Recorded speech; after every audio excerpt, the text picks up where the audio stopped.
Al dan Putri dari Cina, bagian 3. Ali semakin penasaran. Ia sudah tidak sabar untuk segera pergi ke tempat sang kakek yang diimpikannya itu. Belum lagi rasa penasaran yang menggelenyut di pikirannya sedari kemarin tentang siapa putri Cina itu, juga warisan apa yang akan ia dapatkan dari kakek itu, dan mengapa wajah kakek itu seperti selalu terbayang di kepalanya, seakan pernah melihatnya di suatu tempat. Pagi itu Ali bergegas pamit pada tuan rumah. Tak lupa ia memberikan sedikit amplop sebagai rasa terima kasihnya telah membiarkannya menginap dan diberikan makanan serta fasilitas seperti mandi dan sebagainya. Beberapa penduduk menunjukkan jalan rumah Suhuyo, dan sampailah kedua kakak beradik itu ke sebuah rumah tua yang sangat besar, bercat merah bergaya Cina. Namun sayangnya, menurut tetangganya itu, sang gadis telah meninggalkan tempat itu semalam dengan menempuh perjalanan dengan kereta. Harapan atas jerih payah Ali pupus sudah setelah dia tahu bahwa pencariannya yang hanya kurang selangkah lagi itu harus dikuburnya. Kali ini ia hanya tahu satu hal, ia harus segera pulang. Ia ingat akan papinya yang tak tahu bagaimana nasibnya setelah meminum jus buatannya yang belum sempurna itu. Mami menyambut kedatangan mereka setelah cemas menunggu selama 2 hari 1 malam itu. Aliando tak henti-hentinya mengirimkan SMS pada Mami tentang keadaan mereka dia di sana. Lala senang sekali karena baru pertama kali bepergian jauh tanpa kedua orang tuanya. Sepulang itu, Ali langsung melupakan perjalanan tanpa hasil itu. Dia pun kembali berkutat dengan eksperimen yang telah ia janjikan untuk mengembalikan kondisi papinya seperti semula. Dan akhirnya berhasil. Kini papi malah jadi mirip Einstein, rambutnya beruban dan mukanya penuh keriput. Jelas sangat berbeda dengan wajah aslinya yang sedikit mirip Andre Hanusa sewaktu muda. Tapi Ali tidak keberatan muka papinya jadi seperti Einstein, sang tokoh yang sangat dikaguminya.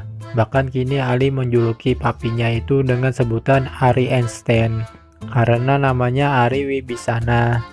Dan maminya pun menyukai nama barunya. Dia membuatkan bubur sumsum untuk selamatan mengganti nama papinya menjadi Ari Einstein Magnus. Yang paling ditakutkan justru reaksi Lala, karena sampai saat ini mereka kadang masih suka bermain-main sepulang sekolah. Ali berpikir Lala akan terbiasa dengan perubahan itu. Seminggu kemudian hasil pengumuman kelulusan disebarkan. Ali mendapatkan hasil sempurna di bidang sains, yakni fisika, kimia, dan matematika. Sedangkan di bidang olahraga dan seni sedikit kacau.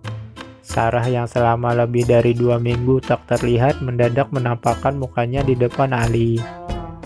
Ali pun menanyakan kabar dan hasil yang diperolehnya selama studi. Berbeda dengan Ali, Sarah lebih berbakat di bidang olahraga dan seni. Juga program IPS yang dijalaninya mendapatkan nilai yang bagus. Sarah sedikit bingung dengan surat yang dipegangnya. Aliando pun mencoba membantunya dengan membaca isi surat itu. Isinya begini: "Koko anakku, aku wariskan semua harta kekayaanku padamu dan cucuku satu-satunya Sarah Seceng, agar dia bisa meneruskan pendidikannya dan menjadi penerus usaha turun-temurun keluarga Yo. Ada syarat yang harus dipenuhi agar warisan itu menjadi milik Sarah cucuku, yaitu ia harus menikah. Setelah itu baru kamu memberikan sebagian hasil dari penjualan rumah dan tanah untuk membiayai pernikahan mereka dan meneruskan usaha kita. Tertanda, Yo." Ali pun tak percaya akan isi surat itu. Seketika itu sekelilingnya dipenuhi oleh sinar yang sangat terang. Matanya berbinar, dan rasa kecewa akan perjalanan jauh yang ia tempuh ternyata tidak sia-sia. Jawabannya adalah Sarah, temannya sendiri. Saat itu ia tidak habis pikir kenapa harus Sarah, kenapa bukan orang lain, atau benar-benar seorang putri dari Cina. Pertanyaan-pertanyaan itu tuntas sudah terjawab. Mungkin memang jodohnya adalah Sarah. Karena baginya, Sarah adalah seorang sahabat sekaligus putri di hatinya. Karena sejak kecil tidak pernah menuntut apa-apa darinya. Selalu setia menemaninya saat susah, sedih, dan galau. Sarah memang identik dengan seorang putri karena sifatnya yang baik hati dan suka menolong teman-temannya. Tidak pernah marah dan tidak suka menceritakan keburukan orang lain. Dan bagi Ali, Sarah memang tidak tergantikan oleh siapapun di dunia ini. Cie. Sarah memang sosok yang sangat pas dengan karakternya. Namun rasa bimbang masih bergelayut di kepalanya. Apa yang harus dia lakukan? Apakah harus menyatakan perasaannya kepada Sarah? Atau apa? Sarah yang semula bingung, kemudian tersenyum setelah Ali menggandeng tangannya dan mereka pun pulang ke rumah tanpa mengucapkan sepatah kata. Sarah menerima syarat untuk menikah dengan Ali untuk bisa melanjutkan kuliah ke negeri Cina dan menjadi pewaris usaha keluarga.